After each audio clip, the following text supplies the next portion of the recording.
Żgħażagħ, għalliema u studenti li għattaw sajf sħiħ jaħdmu fi skola sajf inħasdu meta fil-jiem li għaddew irċevew ittra fejn intalbu jħallsu lura lill-Gvern parti mill-paga li rċevew għax-xogħol tagħhom. Fl-ittra mibgħuta mill-Fondazzjoni għas-Servizzi Edukattivi l-FIS huma ġew infurmati illi l-ħlas kien qed jintalab lura minħabba żball tekniku ikkawżat mis-sistema elettronika tal-payroll, jiġifieri s-sistema li tikkalkula l-pagi u s-sigħat tal-lif. Imma l-iżball tekniku tal-Fondazzjoni ifisser li għexieren jekk mhux mijiet ta' persuni jridu jħallsu mijiet ta' euro kull wieħed lura lill-Gvern. Hemm min irċieva kont ta' 50 euro, min irċieva kont ta' 60 euro, fil-waqt li oħrajn irċevew kontijiet ferm akbar, saħansitra kważi qrib 300 euro.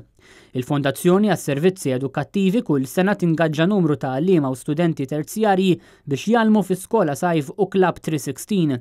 Ġeneralment dawn jintalbu jaħdmu mit-tnejn sal-ġimgħa minn filgħodu sa kmieni wara nofsinhar.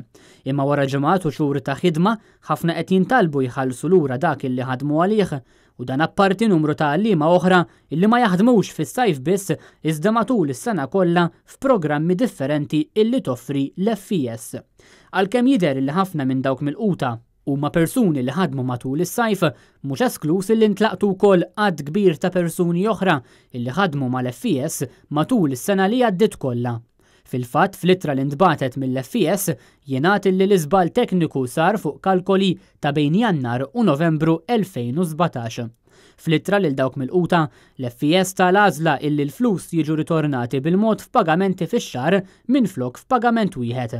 Imma fl-istess waqt ħafna qed jistaqsu jekk hux legali li wieħed jitlob lura flus li jkunu diġà tħallsu.